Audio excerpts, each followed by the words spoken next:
It means that cafes have to elevate the standards, we think. You've got to be more than just the coffee destination because the coffee can be done at home. And I think that actually is a wonderful opportunity, right? Because it raises the bar for everybody. It means we've all got to strive to do better. I think it's amazing sometimes how long people will wait for something good. I think that gets overshadowed sometimes when people want to take shortcuts. It's like people are willing to wait if they're going to get bang for buck. It is a different shift though, where typically your Monday and your Friday would be your busy days, people coming back in or people about to hit the weekend. They're the quieter days now because people are doing the 4 days from home. Welcome back to the 5THWAVE podcast. I'm Jeffrey Young, Editor-in-Chief of coffee business magazine, 5THWAVE. So as you may or may not know, I was actually born in Sydney, Australia, and last month I boarded a plane back to my hometown for family reasons. And after 2 weeks in strict hotel quarantine, I set foot into the fresh air of my hometown, a city that had successfully blocked COVID. Cafes were open and thriving, and it seemed like the coffee landscape was getting back to normal. But while I was there, I took my microphone with me and spoke to 3 leading lights in the Sydney coffee community to explore how the market had been affected by COVID. The Australian coffee scene is very influential on the world stage. The trends that emerge in cafes here often crop up later in London, New York, and many other parts of the globe. And so, in this episode, we're going to give you a glimpse into the future, a glimpse into what the coffee landscape might look like once vaccination efforts bring herd immunity, and how cafe owners should start preparing for a return to a new normality. We speak with Melinda Evans, Operations Manager for Mecca Coffee, an iconic Sydney coffee importer, roaster, and wholesaler. We also touch base with Nich, Head of Coffee for TOBY'S estate in Sydney, one of Australia's largest specialty coffee roasters. But we're starting this episode by speaking with Jenny Willits, CEO of 7 Miles Coffee, a national coffee roaster. Jenny discusses 2 key trends in the Australian cafe market: the increase of at-home coffee consumption due to COVID, and how cafes must adapt to meet the needs of a more knowledgeable consumer. She also offers us insight into just how ferociously competitive the Australian roasted coffee market is, and she shares her concerns about the commoditisation of the industry. I'm delighted to be here today with Jenny Willits, who's the CEO of 7 Miles Coffee. Welcome, Jenny. Thank you. Thanks for having me. How would you describe the Sydney coffee scene at the moment? I think the general vibe is one of optimism. Everybody still wants their coffee. Coffee has become even more essential. Coffee culture in Australia is, it's just ingrained in who we are and our psyche and our DNA. And I think what's happened during these last 12 months has not just cemented it, but actually grown it even further. What happened to the coffee at home market during and after COVID? Yeah, look, COVID has totally accelerated that, as it has with many things actually. But one of the things that we've seen is obviously coffee at home is not so much about the instant coffee anymore. Actually, if you can have roasted beans at home and you can either use one of the fully automatic machines or you've got your own, you spend a fortune on a beautiful espresso machine, people are doing that. Yeah. And they are a lot more educated and a lot more knowledgeable about how to create a great coffee at home than they've ever been. And I think that what that means is when you go to a cafe, you're going to the cafe for a particular type of experience you now can't create at home. So it means that cafes have to elevate the standards, we think. You've got to be more than just the coffee destination because the coffee can be done at home. And I think that actually is a wonderful opportunity, right? Because it raises the bar for everybody. It means we've all got to strive to do better. We've all got to strive to find new ways of talking about coffee, of experiencing coffee, making sure that your food menu really complements that. And I think you're seeing an elevation also in food menus in cafes as well. If people are spending so much more time at home, and again, they're spending more time maybe cooking and they're spending more time doing those things. Actually, again, when you're going out, you want a more heightened experience. How would you summarise the impact of COVID on the Sydney cafe scene? Some of the negative impact was obviously a lot of cafe closures, but those businesses that were well run, had good cash flow, they are the ones that actually are really thriving. Aside from those in the CBD, where it doesn't matter how good your cash flow was, that was going to be a problem.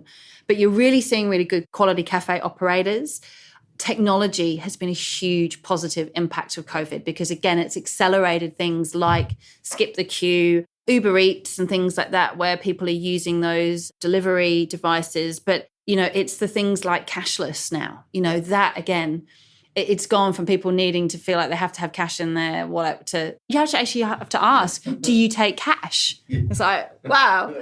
So I think technology has certainly been accelerated and is here to stay. I mean, like a lot of the order at table apps as well, so people now can sit down, they can have their, order from their table, but that encourages them to stay and to order another coffee. You're really seeing actually everybody kind of going, what more can I do? What greater experience can I bring to what I'm doing when I'm serving my customers?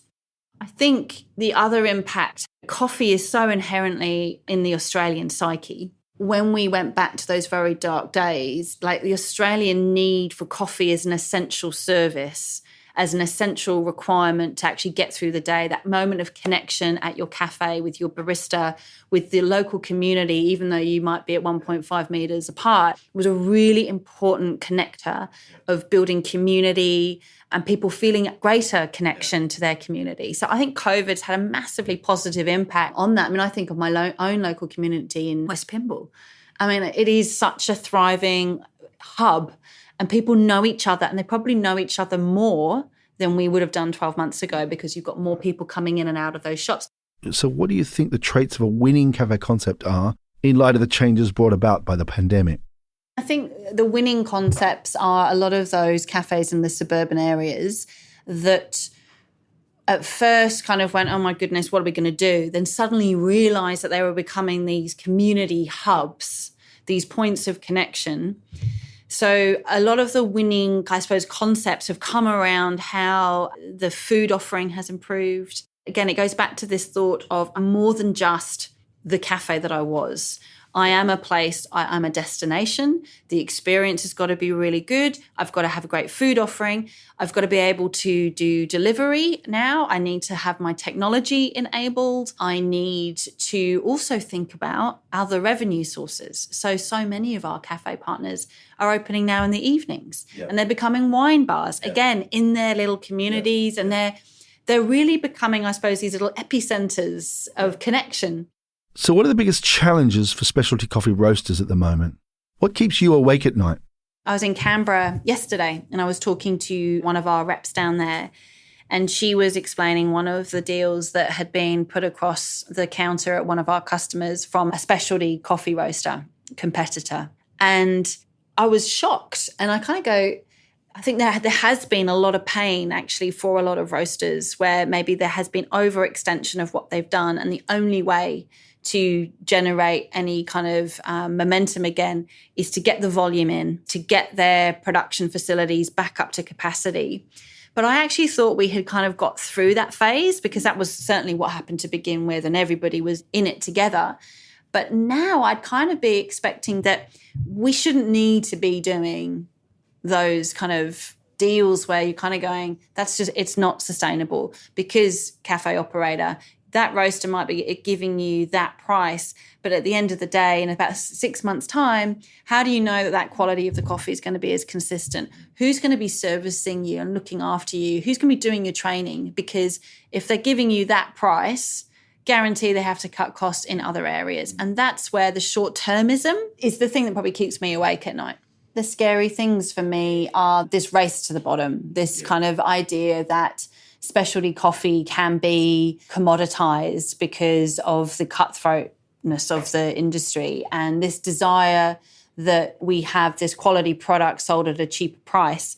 And I think I get upset about it because I kind of go, we're in this fortunate position that we work in this industry, in this category that people want, right? People don't say they just desire coffee. They say they need it. So why would we be cutting corners and cutting costs and trying to strip out all of that and sell it at a cheaper price when actually our job is to educate the consumer to understand the price of what's in the cup?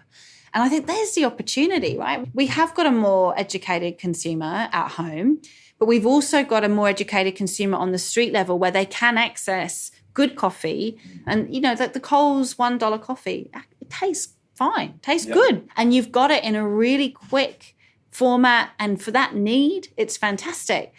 But again, you kind of go, we've got a job as an industry to educate consumers about what does that $1 coffee do? None of that goes back to the farmer. And that $1 coffee is actually just about getting people into that store to purchase other items. It's a loss leader.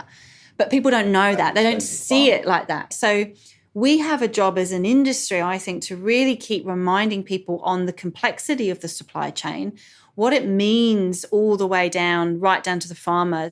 Because if the farmer is pulling out the bushes because they're not able to sell at a decent price, then we all lose out. So what we have introduced is actually a growth guarantee. So we're saying we will help you grow your coffee kilos in a year, and we'll do that because of several things. One, the long-term viability of our own business. We've been around for 50 plus years. Words like stability, dependability, reliability, consistency, boring words, probably the most sexy words you've got right now. Training, absolutely. Making sure that you are being trained, that your baristas are trained constantly, that we are looking at the new and latest technologies to enable you to grow, to help your workflow process, all of those things. And making sure that, again, our brand is strong as well to enable that kind of foot traffic reassurance that, you know, if the 7 Miles business is known, that's going to help a cafe owner too. And then feedback, right? So testimonials. We always do an annual survey anyway, but we're using that annual survey to actually reassure new cafe partners coming on board of the success that they've had as a result of working with us. And actually creating something that is more than just the coffee in the cup and the coffee in the bag. It's about the relationship in which we strike. And we've always been a relationship business. We've always believed that we don't just sell coffee, we sell the relationship. And that's really, really critical. And that actually helps us maintain a price that isn't going to cut and reduce our margins, which then reduces the rest of the supply chain's margin. Thanks so much, Jenny. Can't thank you enough for your time. No worries, thank you. Next up, we speak with Nich Ray, head of coffee in Sydney for TOBY'S Estate, one of Australia's largest specialty coffee roasters. Nich's seen the Sydney coffee scene develop enormously over the last decade. And in this conversation, as well as exploring how the pandemic has affected cafe volumes, Nich tells us about some of the new trends in the Sydney coffee scene, including frozen coffee and the rising popularity of almond milk. Really excited to be here with you today, Nich. Welcome. Thank you. So tell us a little bit about you and how you got into coffee. Yes, I got into coffee, sort of just found my feet in hospitality and wasn't really a studying type. I started working with TOBY'S at a cafe. That's probably 12 years ago. The head barista there was one of the OG baristas of TOBY'S from back in the day, and he sort of showed me all the skills and everything I needed to know. We're doing like 100 plus kilos a week, so it's very exciting and challenging. I think I always remember the first time Toby Smith walked into our cafe, and I think when you have those experiences, it's just like an awe. You're just like, wow, it's Toby Smith from TOBY'S Estate. Oh my God. And then so you just like make sure everything's perfect, and you give him an espresso and you just sort of stand there waiting to see if you liked it or not. And you meet all the guys and you do a roastery tour and it just blows you away. And then an opportunity come to work in the cafe. And so I grabbed that and then was just super keen and eager and jumped into it. So you've progressed a long, long way since joining as a barista. Now you're head of coffee. So how would you describe the Sydney coffee scene at the moment? I think definitely in Sydney, it's a combination of optimistic and positivity. I think when COVID hit, the city was decimated. Everyone was working from home. And so all the operators in the city, just their kilos overnight went from 100 or 200 a week to 6 or 12. It was unbelievable. But what we found is the suburbs just went crazy. People didn't stop drinking coffee. They just drank it in a different spot. And so I think the goal for us was trying to help the suburbs maintain that volume, and then slowly as the city comes back, which we're finding now, the city's well and truly on the way back. So I think some of our bigger accounts in the city we're reporting back anywhere between 80 to 90% of pre-COVID volumes. So the city's well and truly coming back. And what about the suburbs? What kind of increase did they see in terms of volume? I think we're talking at least they'll increase by 20, 30% at least. Wow. So they were like accounts doing 18 to 24 kilos. We're doing 36, 40 kilos. So I've heard TOBY'S Estate is now offering frozen coffee. Tell us about that. Obviously, every coffee roastery is at the top, the pointy end with their knowledge and what they want to achieve. And the hard part is bringing that pointy end and filtering it down to the general consumer, because the more they get involved and the more they understand, like it all comes back to how much you charge for coffee and how we can get better pricing for farmers. Like it all trickles down. And so when we're asking the consumer to buy a $200 a kilo coffee, you don't want to have a bad experience and you don't want to throw it away because it ages too quickly. And so part of this freezing space is that we can offer you this really high-end, top-end coffee, and we can control the experience because the coffee will peak. Yep. And then it will sit in your freezer and stay at that peak level for like up to 12 to 18 months. So then whenever you pull it out, it's peaking and you can have that, replicate that same experience for 12 to 18 months. And so you're not going to throw away your money by buying these expensive coffees. So what are your cafe partners asking of you at this point in time? I think a big thing through the pandemic was obviously cash flow. So I know that as a business, the way that they extended credit was to make sure that people felt the support. There was no pressure on them to pay us right now. And I think from a coffee point of view, they just want diversity. They need things to excite the market. And so we've really focused on bringing products to the market that can help them sell more coffee, make their accounts more exciting. So in December, we launched our first, what we call like a flavor focus blend, and it was called butterscotch pudding. And so we made these coffees to be paired with milk specifically. And so our first release was butterscotch pudding, which we were super happy with. Nice. It did really well. And so we're 2 weeks from our next release, which is called watermelon cake. So we've got some super interesting coffees going into that. I think the tasting notes are watermelon cake, rose petals, and I think we've got mango nectar and a few other ones like that. Like it's super interesting. So we really want to drive that easy to understand, flavor forward, and making sure it's paired with milk. So the majority of our cafes customers are milk drinkers. So we want to have beverages for the people that are mostly drinking our coffee. I think the coffee scene in Australia is very milk driven. I think alternative milks are starting to have an impact for sure. Let's talk about the alternative milk trend. What types of alternative milks are growing in popularity? Obviously, soy was huge for such a long time, and Bonsoy had such a good product and therefore controlled the market because their product was so good. And then oat milk sort of probably 18 months ago really got a spike and people were really excited about oat milk. Do you see the popularity of oat milk continuing? That's shifting. So almond milk is... I worked in the cafe the other day just for a couple hours and we did stacks of almond milk. And so I think almond milk's definitely on the way because I think almond has a nice role to play with coffee. The flavour isn't super intrusive.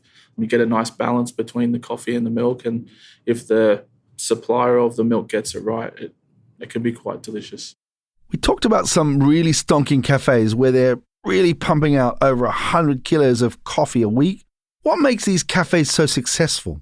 When you've been working in coffee for a long time and you walk into a cafe, you can just close your eyes and listen to the noises and you know whether that coffee's on point or whether it's not. And just by the way the people are talking, how they're talking, the noises of the coffee machine and all that sort of stuff. It's like when you go to a pub, if you go to a really quiet pub, you're like, should I get dinner here? Probably not if there's not many people. But if it's full and everyone's eating and the vibe's amazing, you're like, you know what, I might hang out and get something to eat. So how does the magic get created?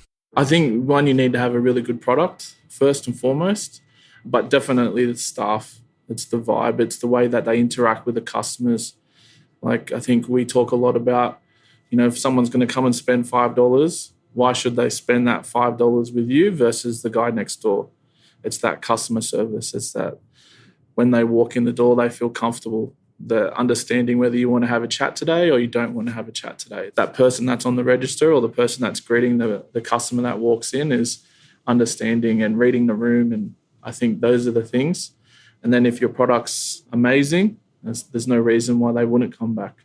And then word starts to spread. And then I think it's amazing sometimes how long people will wait for something good. Yeah. I think that gets overshadowed sometimes when people want to take shortcuts. It's like people are willing to wait if they're going to get bang for buck.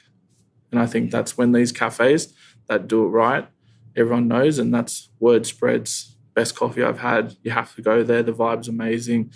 And then that's where everything else, the trickle-on effect from that. Now, this is a global podcast, and some people may not have visited Sydney and Melbourne.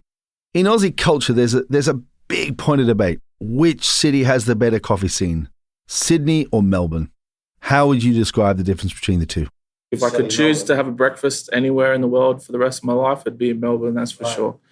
But Sydney, I don't know, personally what I love about Sydney is it's a bit grungier, it's a bit more hustle and bustle, and that's what I love about Sydney. You go in and people want their coffee, they want it quick and they want it done well. Wonderful. Thanks, Nich. Thank you. Established in 2005 by Paul Gezos, Mecca has become a Sydney institution, pioneering more equitable and transparent relationships with coffee farmers while building a thriving wholesale business. In this conversation, Melinda highlights the trends impacting Mecca's business and how it is putting its sustainability promises into action. I'm here with Melinda Evans, Operation Manager at Mecca Coffee in Sydney. Hi, Melinda. Hi, how are you? So how did COVID unfold for you guys? All of the staff decided to step down to 4 days a week just to sort of encourage sort of saving within the business. But then we found a massive shift to online purchasing. We saw a six-fold increase in business. And, we were fielding more emails about, how do I brew this, recipes, recommendations. So it was a new way for us to engage with consumers. And so where is the business now? Things are going really well. I would say our wholesale business probably hasn't fully returned to where it was. We were reliant on different cafes that were using our stock and some of them weren't able to pull through, but we have seen an increase lately in wholesale inquiries. So now in Sydney, we're seeing people are starting to reopen or open new businesses, things that had been planned for 2020 coming to the forefront now, and people are excited to get back into it. But yeah, our online store has steadied after all that growth, but is still sitting at that increased rate from where it was previously. How did the King Street Cafe in the Central Business District fare? King Street definitely felt the brunt being in the CBD. Yeah. But yeah, the team there now is seeing people more and more returning. It is a different shift though, where typically your Monday and your Friday would be your busy days, people coming back in or people about to hit the weekend. They're the quieter days now because people are doing the 4 days from home.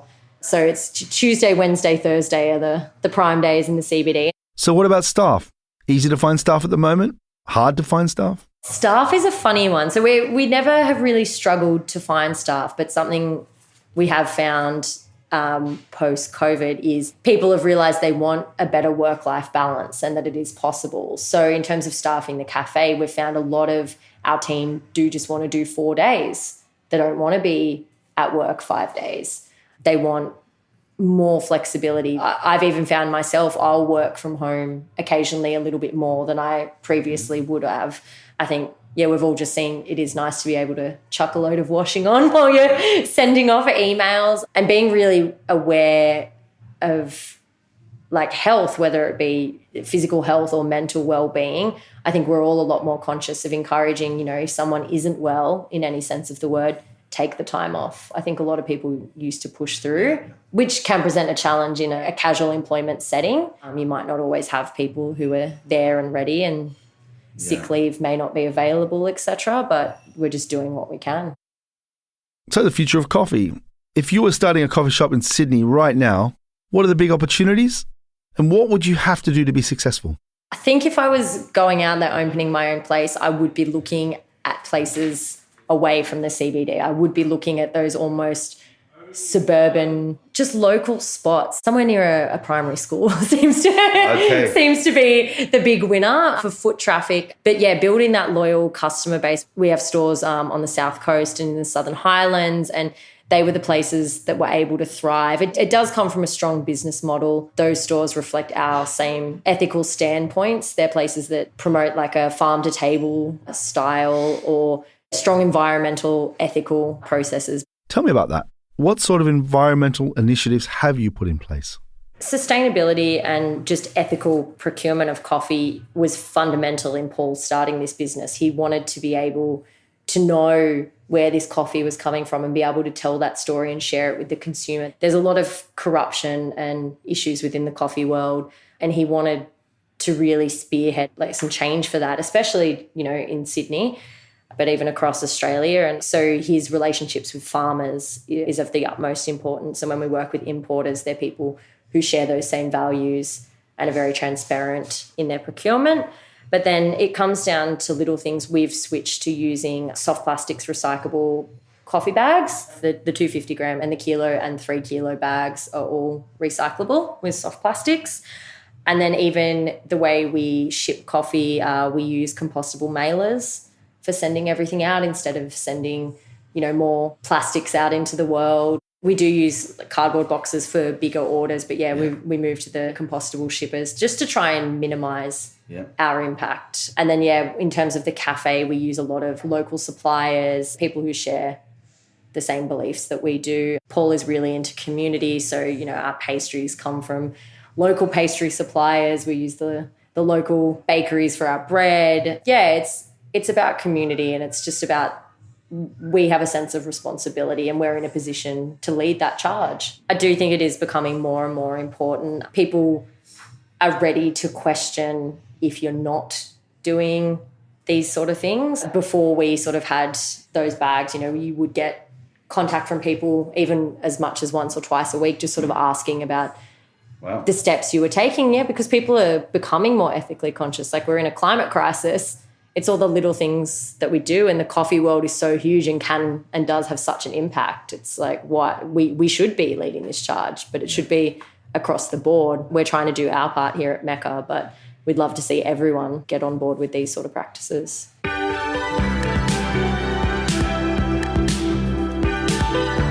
thanks, Melinda. It was great to have you here. Thank you. And that's all for this week's Fifth Wave podcast. Please subscribe to the Fifth Wave wherever you get your podcasts, and we'd really appreciate a good rating if you enjoyed this show. And also, get in touch and tell us what topics are ever so important to you so we can make this podcast more relevant to you and to your business. You can follow the links in the show notes to the worldcoffeeportal.com/fifthwave. This episode was recorded at the one and only Serendipity Studios in glorious Camden, North London. It was produced by myself, Jeffrey Young, the World Coffee Portal team, James Harper of Filter Productions, and sound engineering by Chris Bristow. Have a great week, and until next time, stay safe and stay caffeinated. And now we'll leave you with a real treat from Aussie artist Holiday Sidewinder. This is Whispers in collaboration with the Coffee Music Project.